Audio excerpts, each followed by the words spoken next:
In a perfect world, our workouts would have the ideal rep range, the appropriate training intensity, the most ideal exercises for your goal. The workouts would be so optimized you would maximize your results. Unfortunately, I don't think this is quite as black and white as we might think. So today we're gonna dive into this idea of over-optimizing workouts. Now, so much of my content is all about helping you guys better understand fitness concepts and ideas that help you optimize your workouts. So what am I doing here today telling you you might be over-optimizing your workouts? A lot of this stems from seeing older videos of bodybuilders that might be using suboptimal exercise selection, not really ideal rep ranges, but yet still see amazing results. I actually recently watched a video where Jeff Nipper breaks down Sam Sulek's workout and gives grades to everything he does. Now, it's not perfect, but he still yields great results. And it made me think a little bit, maybe we don't have to be as optimal as a lot of the studies and research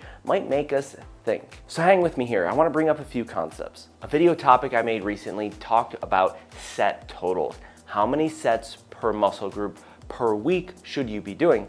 And basically, to summarize it, 10 to 20 seems to be the ideal set total for the week. I put together a graph here and I think this helps conceptualize this pretty well. Now we can see here on the x-axis along the bottom, we have the total number of sets performed throughout a week. And on the y-axis, we have 100 being the most amount of muscle growth you could experience. And if you take a look at this, it's like a bell curve.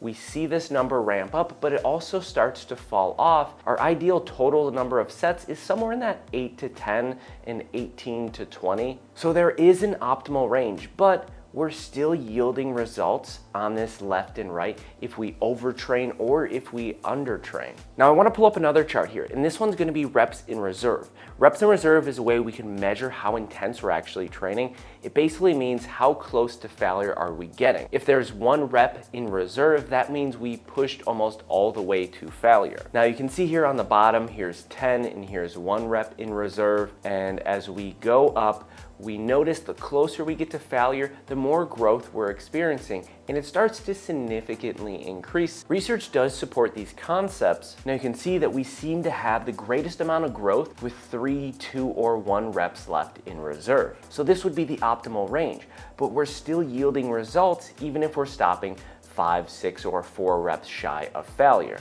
Now I think this starts to draw a more clear picture that there's obviously always ideal ranges for no matter what variable we want to adjust. If we take a look at this bar and we assume that this bar represents the ideal amount of muscle growth we can experience per workout, a perfectly optimized workout would hit something like this here.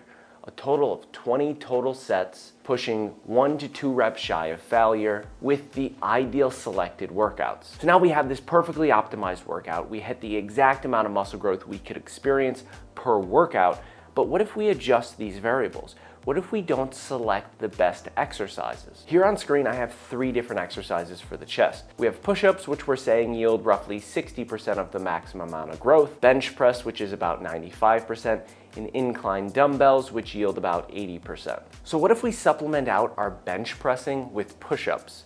That's gonna lower this bar and take us farther away from the maximum amount of muscle growth we could experience. But what if I adjust one of these other variables?